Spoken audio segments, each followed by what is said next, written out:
All right, guys, welcome to another session of Creators One-on-One. My name is Victor Pena with OmniPrint International. Today, I have the pleasure of, having a one-on-one with a good customer of ours, friend of ours, Gabriel Lopera from GUSH Apparel. Gabriel, super nice to have you here, buddy.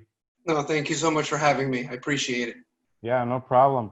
So guys, make sure that you guys are sharing, liking, subscribing. It helps us, it helps the channel grow, and post on the comments too if you guys want to be part of a creators one-on-one session with me. Basically what we're going to do is I want to help you guys and inspire you guys to keep growing. With the economy doing what it's doing up and down, I want to make sure that I'm in front of you guys and I'm helping with business challenges. I'm sharing your stories and I'm helping you grow. So that's what we're going to do here today with Gabriel. So Gabriel, why don't you maybe give us a little bit of backstory on how you got started, where your experience is, who is Gabriel, what's GUSH Apparel, and then that way we can have some foundation as we're talking. Sure.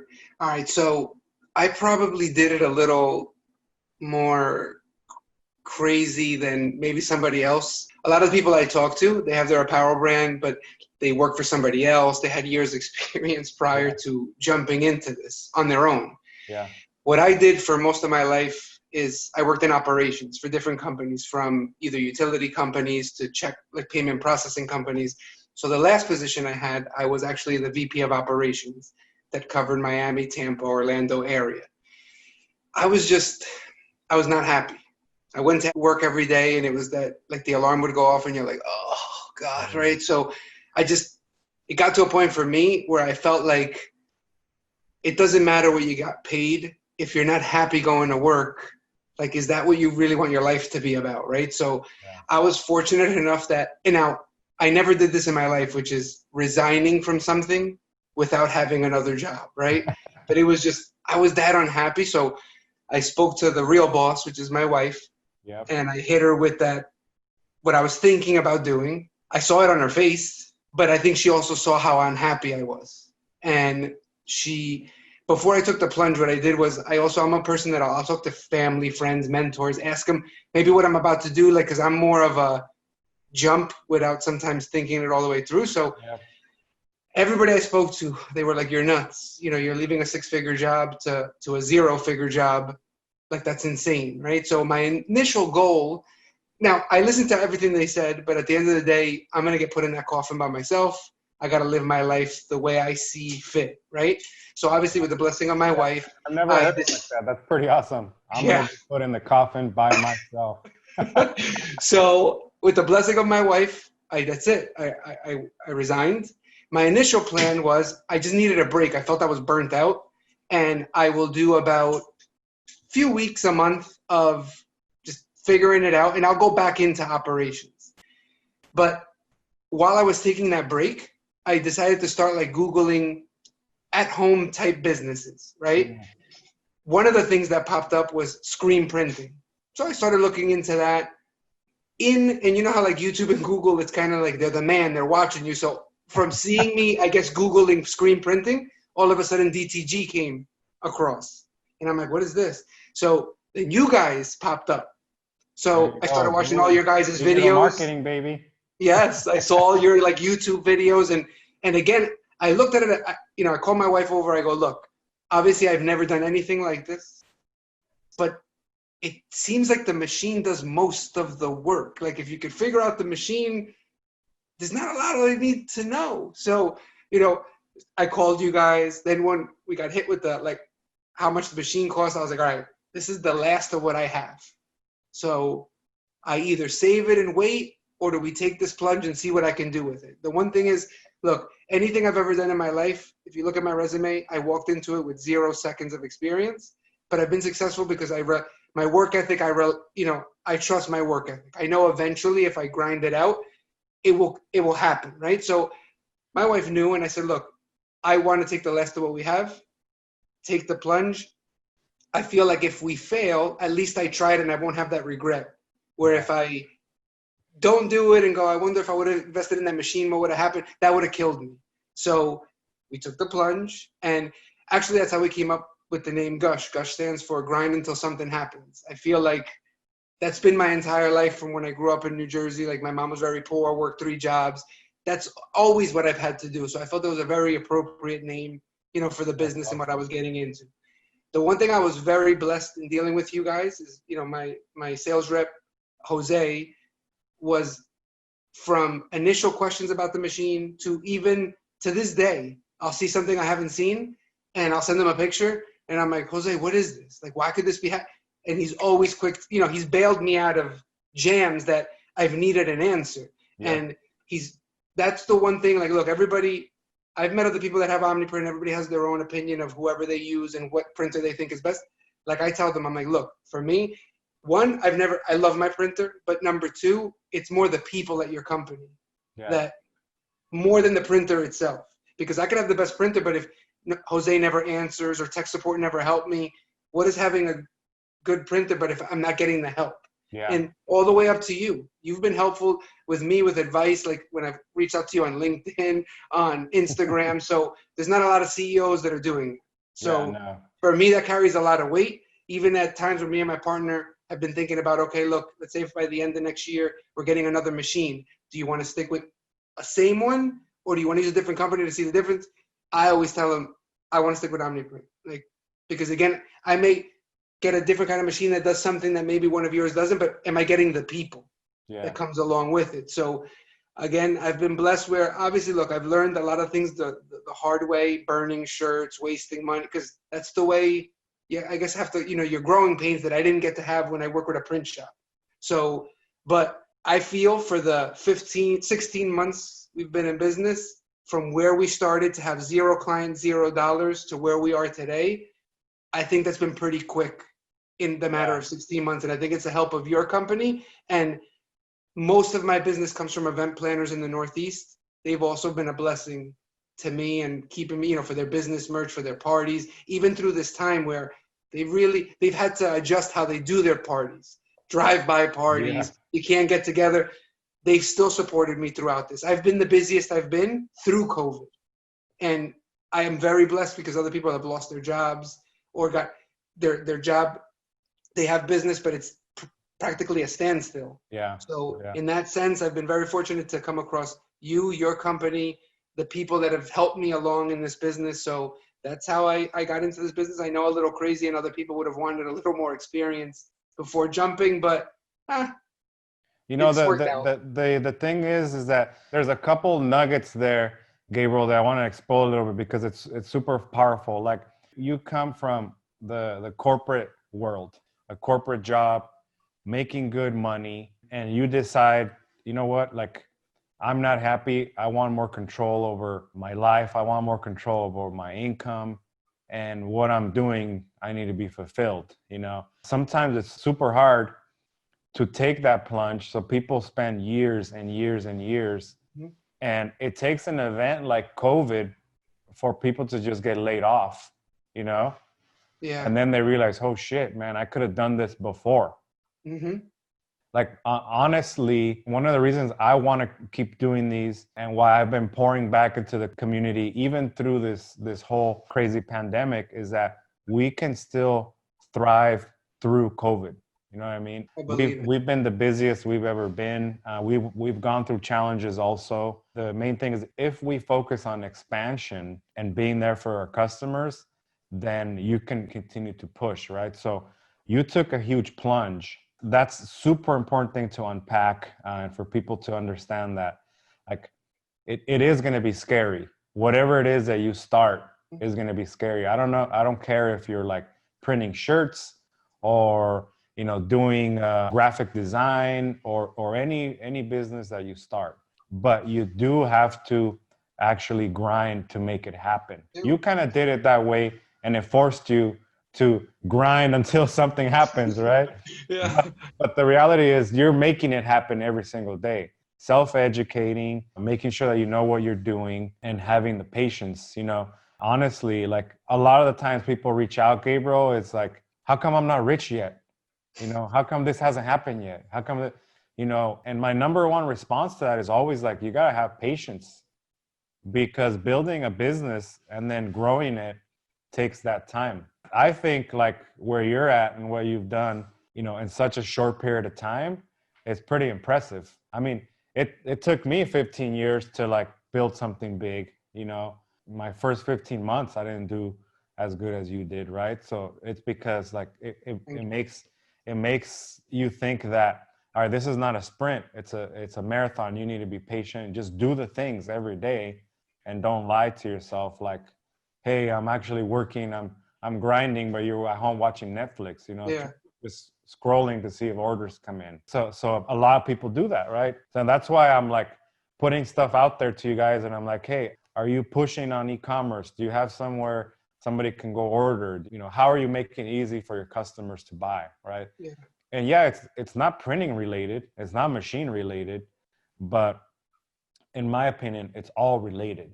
You Yeah, know, it really is. It really if is. you're successful, then you'll get the next machine. You'll buy more supplies. You'll recommend us, right? That's how I see it. So we already know that you started from zero and you put your last money into investing in your equipment and your business. You didn't want to put it on credit and all that, although it's an option. What would you say like your initial challenges are, and where are you today in such a short time? I think the initial part for me was obviously learning the different things that I was going to go through printing shirts. That Yeah. I honestly, I didn't have that mentor to show, hey, look, these fibers come through because of this. So there was a lot of frustration in the Yeah. beginning because again, I never even walked into a print shop. You know, I bought my t-shirts at a store. Like I never even went to a screen printer. So I think that was the hardest. Almost tied for the hardest, I would say, is getting our name out there, right? Because I can work all day, 15 hours a day, but if nobody here knows who I am, they can't get a hold of us to purchase anything. So I think in the beginning was trying to learn as much as I call it YouTube University, which is everything from how to run your machine, I built our online store myself, and I am the least techie person. And it's a bad That's combination because crazy. I have I'm from Jersey, so I have no patience. I want everything yesterday. If you ask my wife how much cursing went on in that living room trying to get the store, you know, because I would go on YouTube, see what they're clicking. Same thing with teaching myself graphic design, everything, marketing. I'd go and see, are YouTube ads worth it, or Google. And again, when you're beginning and you don't have a lot of money, you have to pick and choose where you spend. And especially when it's like, okay, do I put a Facebook ad or do I buy pre-treat? Do I do a YouTube ad or do I buy ink? I'm like, so it's a very slippery slope. So I think in the beginning also was marketing. I think what helped me a great deal at the end of last year was through a friend of mine who's in the event planning space. She's a photographer. I did one shirt for her, and really, man, from her, a lady who did balloons, and then a lady who does actual event. And then it snowballed from there. Like I said, I was very scared because when everything got shut down in New York, you couldn't go to, event planners were basically out of business. But again, they adapted, as you mentioned before, and found a new way of how they have to run their business now.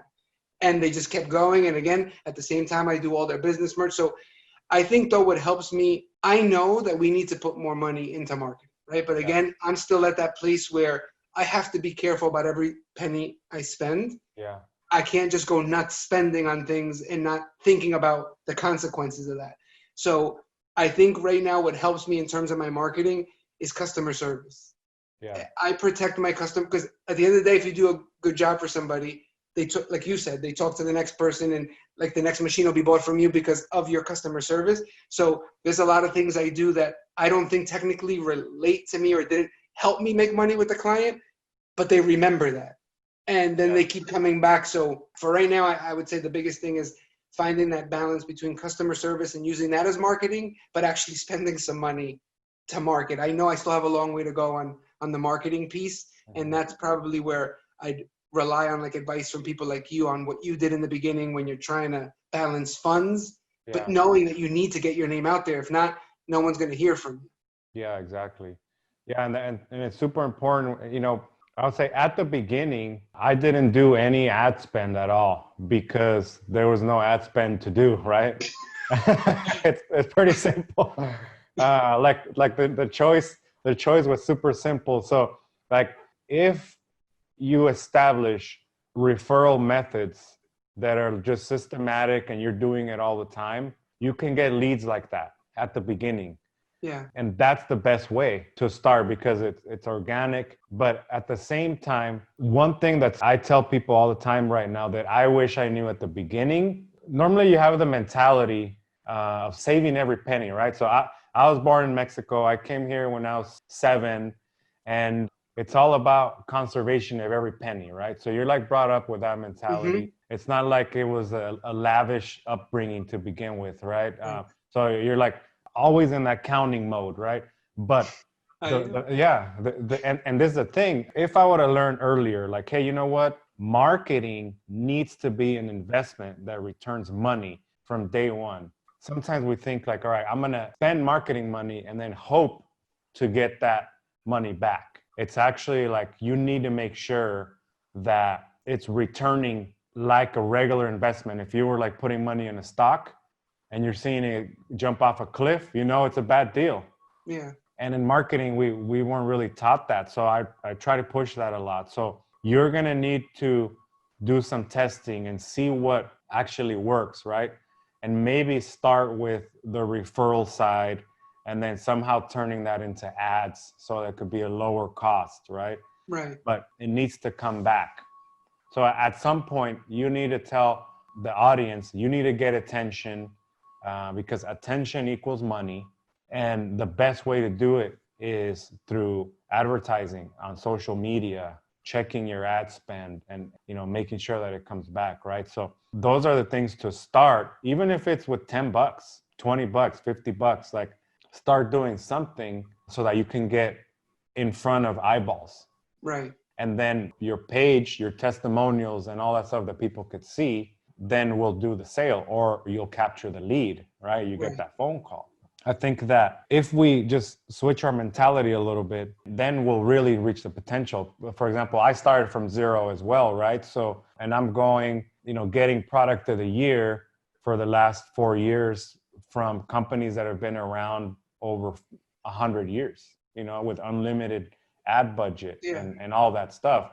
They're, you know, you said they're on the magazine front pages and they're on the everywhere where that's like unquantifiable ad spend money that you just throw at something. Yeah. You know, the only way to do that is by doing things different. You know, like, I don't know if you read this book, The Blue Ocean Strategy.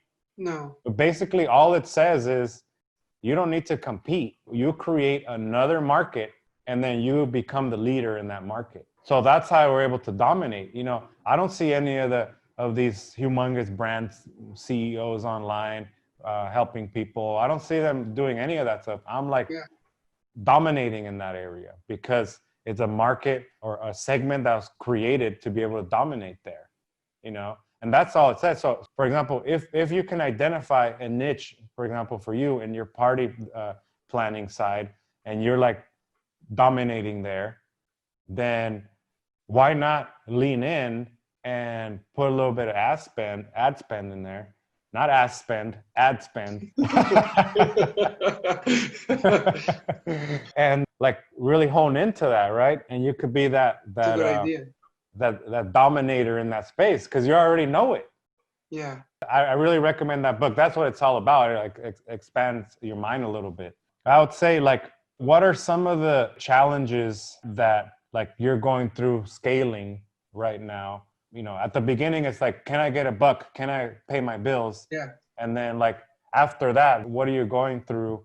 You know, some of the challenges that I would say my biggest right now has been, how do I turn myself into 16 people?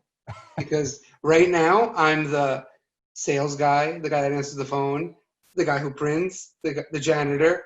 I'm everything, right? So there's days where I'm 16 hours in and I still have 5 WhatsApp messages to answer, 2 emails, 3 DMs, and I feel like there's never enough minutes, right? My first problem is I have problems trusting. Like, you know, like, but you'll never scale if I don't trust, right? To get somebody in here, but then it's, you know, you run into that circle where you're like, okay, if I hire somebody part-time, Now they're taking time from me. I got to sit here. I got to show them. Now I'm going to fall behind even more. But like my wife says, she's like, look, you're just going to have to take the plunge eventually. They may slow you up a little in the beginning, but then once you teach them, it frees you up to do things that are more important, like selling or this or that, like whatever I feel is my energy would be more valuable being put into, instead of, let's say, taking 3 boxes of inventory and then folding 300 shirts to put them away. Yeah. We just hire somebody part-time and listen, you do all my inventory, you answer my emails, you know? So I think that's what I'm having the biggest struggle with now, where I'm at that, okay, I'm not like the beginning, I'm not slow like that. I'm also not you, but I'm in that dangerous of, again, I can't split I'm going to have to make a move and either hire somebody part-time to help me. I think another thing would be helpful that I was going to ask you a little later, but I'll ask you now. You know how like you have the work software, it makes things more efficient, helps keeping track of orders. Sometimes I'm doing so many things at once, I've made mistakes because you're paying attention to 6 things instead of 1. So I guess what I was going to ask is, let's say before a company can get to the point where, let's say they can afford a software like Work, what suggestions do you have until I can get there of, again, to try to help with the workload and make things more efficient, to be more orderly? Yeah. So I would say, let's unpack the first thing. So number one, I think that it's all about what you want for GUSH, what you want for you, what you want for your family, right? So, because there's 2 avenues you can take. You can either like really thrive as a one-man band, one-man shop, and like you have everything, you know everything, and you just like have that lid, like, because that's option 1. And sometimes like it all depends on what your plan is for your future, right? Because it will give you some clarity so that you don't have to flip-flop back and forth, right? Or do you say, you know what, I wanna build a big business, I want to have people run it for me so me and my family can take vacations, do other stuff, and grow it, right? So you have to decide if you want to be a one-man band or if you want to grow, right? And that's a super important decision. And sometimes you gotta get on the same page with your family so that they know what the actual work it takes to do both, right? So I have big visions. I want to build like huge organization and then like really kill it, right? But it takes me getting on the same page with my wife and be like, hey, you know what? You want this big life? These are the kind of steps that are required to get there. Are you in, or do we pivot? What's the deal? That way there's no resistance there, right? You're like on a mission on that together, right? But you decided, hey, you know what? I like what I got going on. I make decent money. If I don't want to do orders today, I won't do them. And then there's people like that, and that's super cool too, right? So if you make that one call, the other ones become easier because it tells you, hey, you know what? If I want a big business, then I know that step 1, I have to document what I'm doing every day so that I could train somebody. And that's I definitely, I can tell you that my answers already is like yours. I want to build a huge organization. And I already started doing I live my life in little laminated step by step. Man, that's awesome. I'm getting prepared for the day that I have to, let's say, like I want to bring people in, because I want to scale it. I want to be like, okay, look, as long as you know how to read and you've never done this, if you follow everything here, you're good to go. Yeah. So that's I definitely want to be at the page you're at and have that vision for this company as well. Yeah. See, so that's why I asked that question, Gabriel, because it gives you the clarity and it removes the fear of like, do I find somebody, or turns that question into, when do I find somebody? What are the qualifications that I need from them? Do I want a part-time? Do I want a remote? Do I want to, like, what do I want to do, right? And those are different questions than, I don't want anybody, I don't want to give them my time and this and that, right? So if you're serious about building something big, you cannot do it without a team. That's the bottom line, right? I agree. And this is the other thing. You will need to keep growing the team. Some of the team will be here long term. Some of the team will leave. Some of the team will do shady stuff. That's normal. You kind of have to be like, have your systems in place, have things in place to protect your core. But nothing great is done without that struggle, without that grind, right? Right. That's the first part of it. So if your vision is big, then it's a no-brainer, right? You can start small. You can start with additional help with people coming in to do the labor. Maybe you teach somebody how to pre-treat, Yeah. how to get your orders lined up for you, and then you print. You know, you teach somebody how to respond to your emails and send out the quotes and all that. But the second part of it is that what is that? Oh, that's the machine right here. See, stuff's gonna come up. Then we have a machine here that's circulating the ink so it doesn't get stagnant. All in the live. But check this out, Gabriel. So I don't know if you know, but as I was building the business, the reason why I relate a lot to people, and it's like one of the reasons that I want to share more, is that I used to print at night so that I can get some money in the door while I was over here selling machines, building them, and like, you know, doing that kind of stuff. So I know what it takes to do the actual job, and then the deadlines and the quality and the people nagging you for their order, and then the machine messing up and shit like that, right? Yeah. And keeping track as stuff grows. That's one of the reasons that, you know, I put maybe 4 years into development of work to help people like manage those jobs. And just in these times, so I gotta say that I'm always open to like doing different things, tweaking. And it's one of the reasons why like I decided to code our own stuff from scratch so that I can make changes and not just resell somebody else's stuff. Not that anything out there is remotely close to what work can do. But recently during these times, I noticed that I needed to have a basic software for work. Our basic subscription needed to do more, and it needed to be cheaper. And the team's been working for months, ever since this pandemic hit in March. We're like, hey, you know what? How do we help people get online? How do we help people start managing their orders as their online orders scale? And we decided, you know what? We need to add some features, and then we need to reduce the price. So we just released a new version called Work Basic.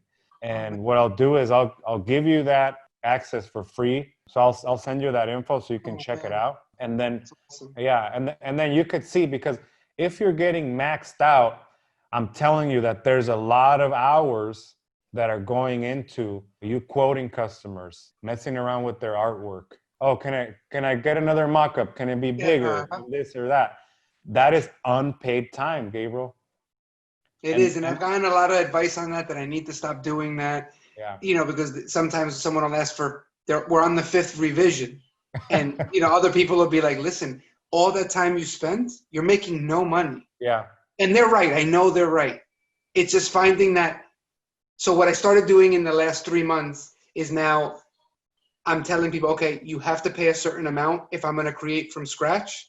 And that gets you, let's say, 2 revisions. After that, you have to pay additionally. Yeah. And now people either are liking it faster or because I knew they were right, but you're right. I spend a lot of time. Designs can crush a day. Yeah, and we all do that, right? So one of the reasons that, you know, what work does on the front end. So in this version, we actually expanded. You can synchronize to a Shopify store now on the basic, where before it was only on the pro. You can build a live store on the platform. One of the things that was super important to me is that, because when you have a place where you can send somebody to buy, and you have a platform that manages your pricing. Do I charge for the front, the back, a sleeve?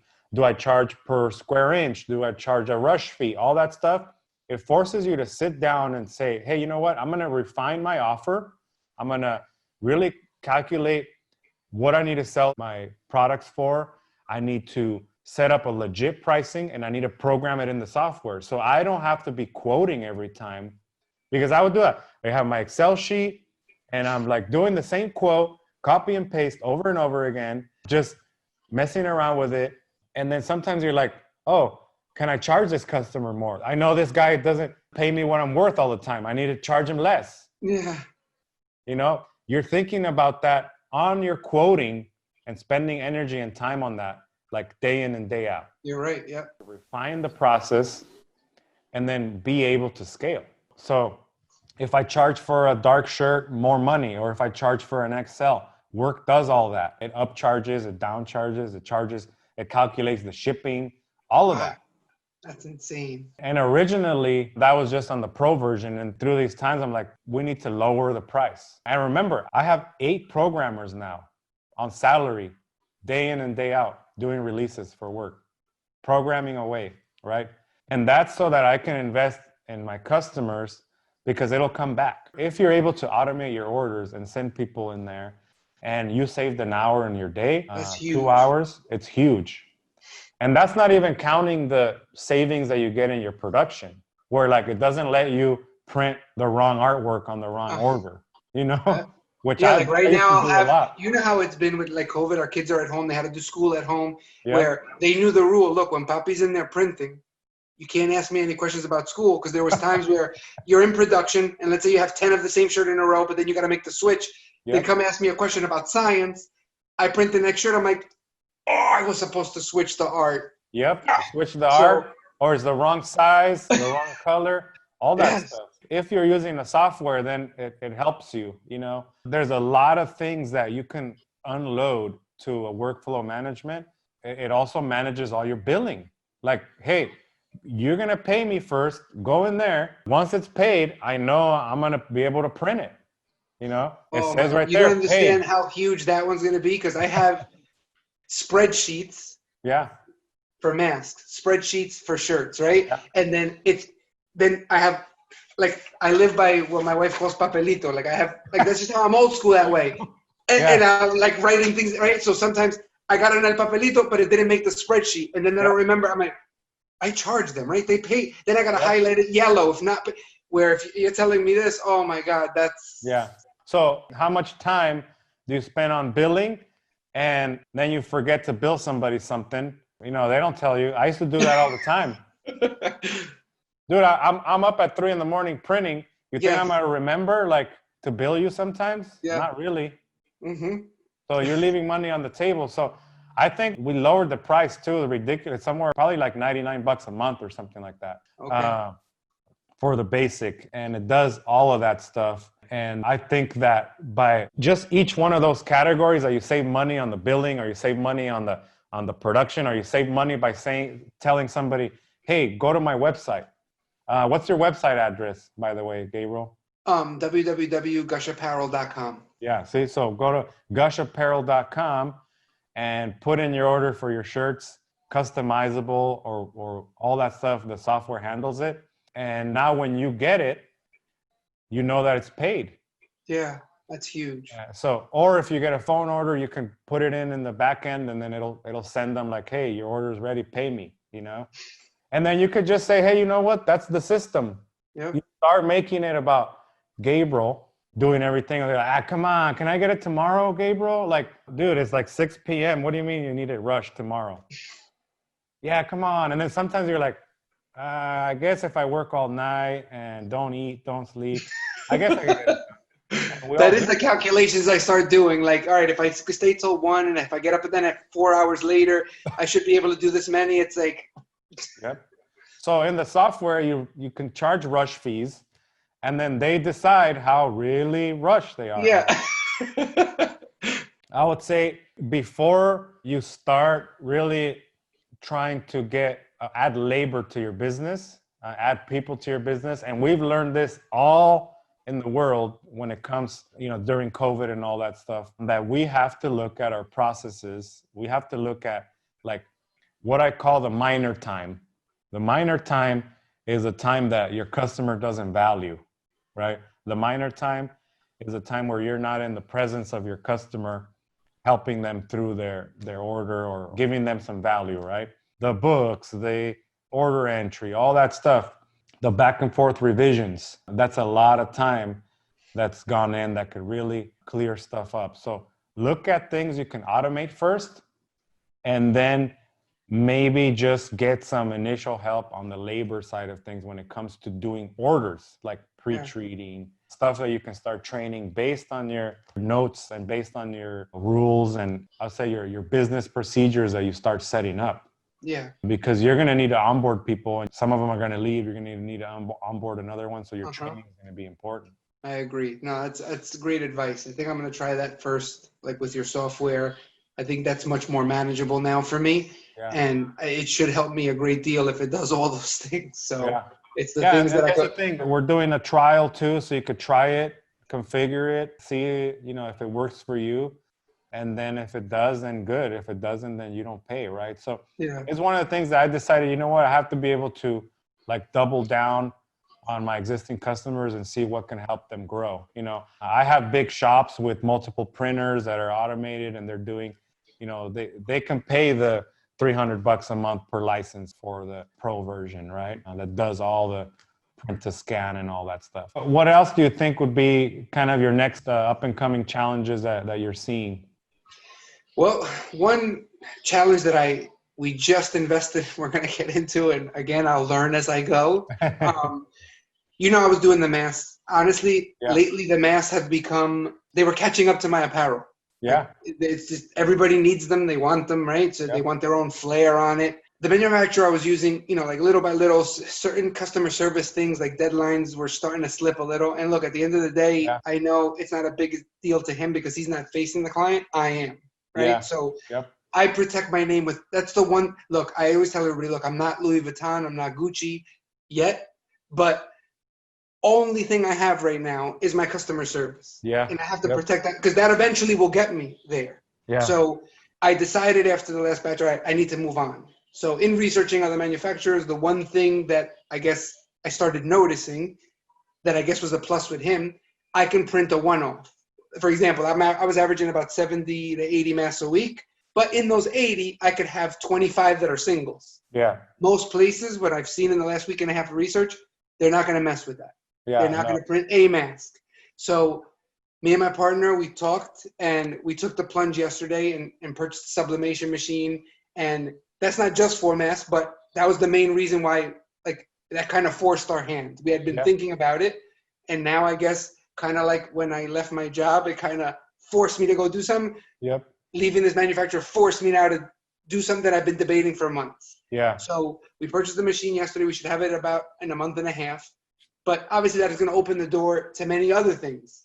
Sublimating mouse pads, you know, like anything. So I think that'll probably be my next challenge is how I kind of did with you guys and teaching myself how to DTG when I had never done it. Yeah. Is kind of walk through the learning curves of teaching myself sublimation and how to do all that. But I just felt we had to take another step. If we want to keep, like, I got to be able to add other things other than DTG apparel. Yeah.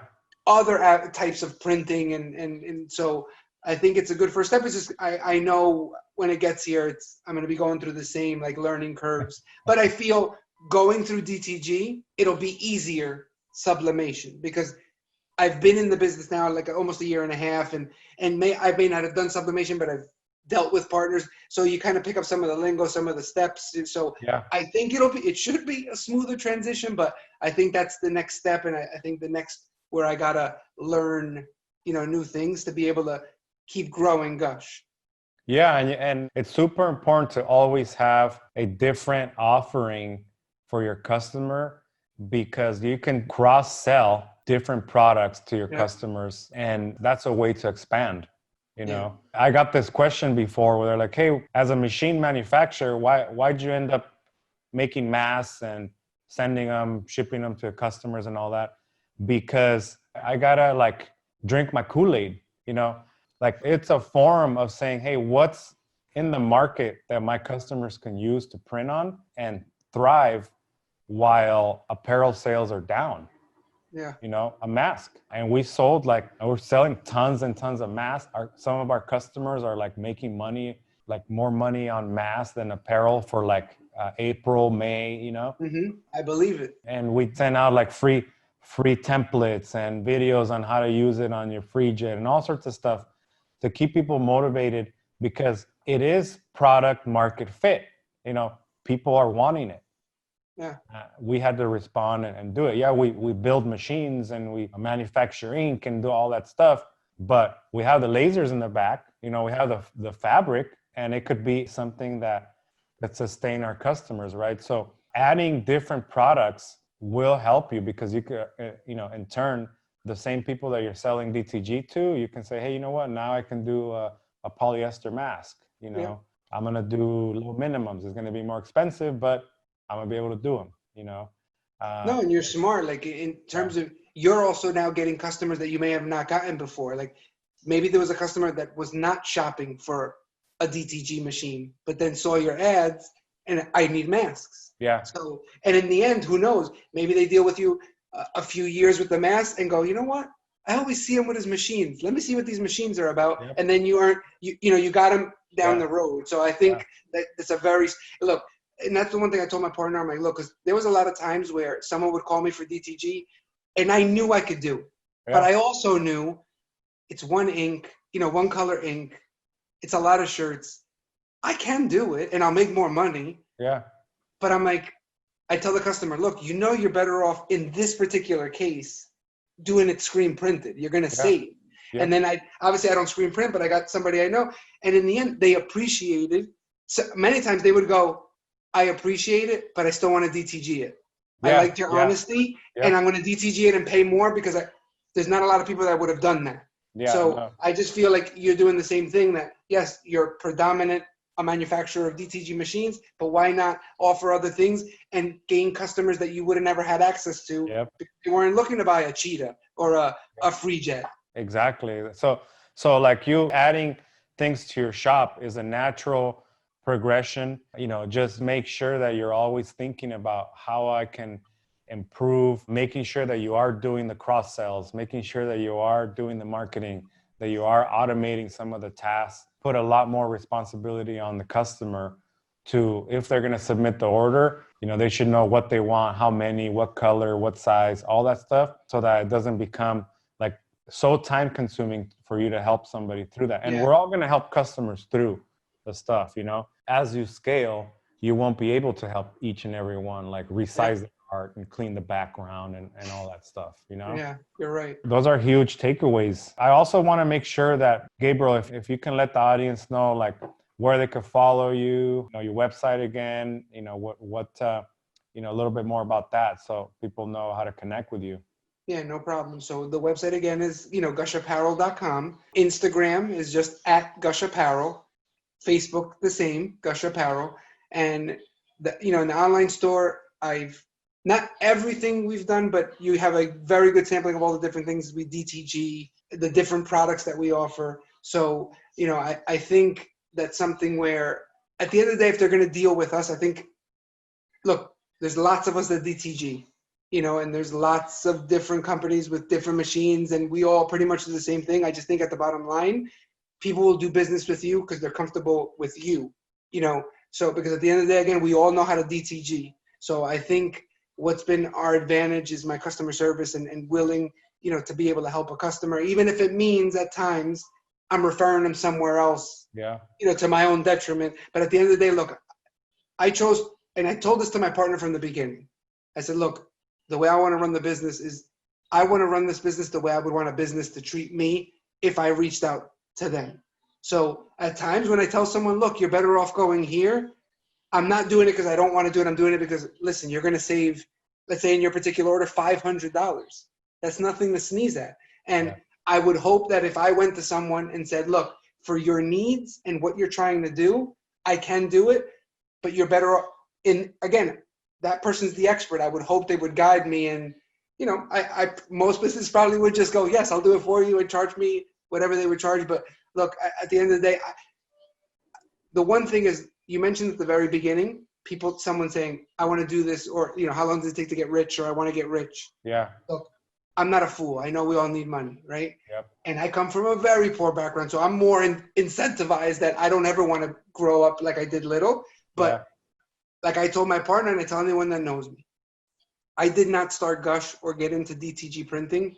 My intention was not to get rich. It was to be happy with what I do every day. Because I feel once I chase the happiness, the money follows it naturally behind, because the happiness in what I do shows to customers, shows to my end product, and eventually the money comes right behind it. So at the end of the day, I do this because I genuinely, when someone calls me or they do a post and they look so happy with, let's say, a shirt I made and the design I created, that brings me joy.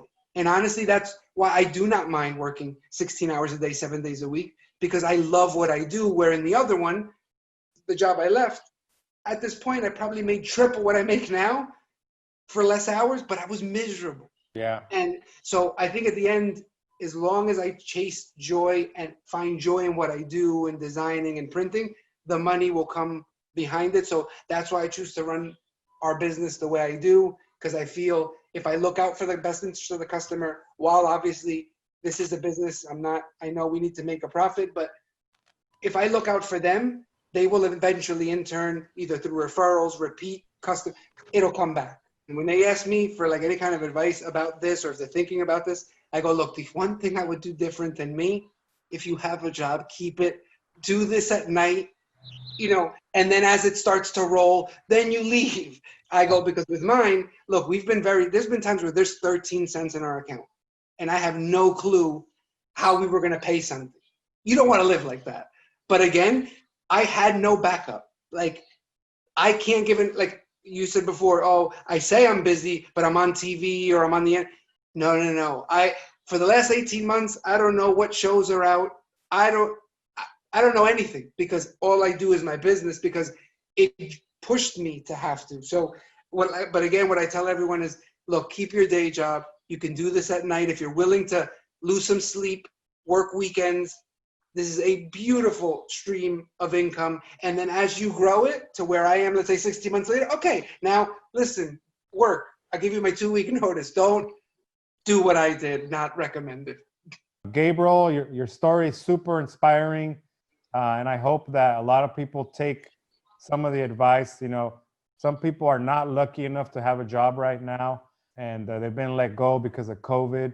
Some people are lucky and they're getting some unemployment money. But this is the thing. Take responsibility for your life, for your income. Do something for yourself. Invest in your family. Gabriel figured out a way how to do it. Reach out to us if you guys need any help. That's why we do these things, to help you guys, inspire you guys to grow. And make sure you follow and subscribe and comment. Help the algorithm do what it does to share the channel. Make sure you follow Gabriel at GUSH Apparel. You go to gushapparel.com. You can see what he's doing, how he's building his business. Reach out. Maybe you can start by outsourcing some orders to him in the area and start building your business. There's ways of doing it. So Gabriel, super good to have you on. No, thank you so much for having me. I appreciate your time and sharing your story. I'm sure we'll be chatting soon. Yes, And, for sure. Stay tuned. I'll let you know when we push this out. Okay. Thank you, Victor. I appreciate it. Like always. Have a good weekend. Have a good week. You too, man. All right. Thank you. Bye-bye. Bye.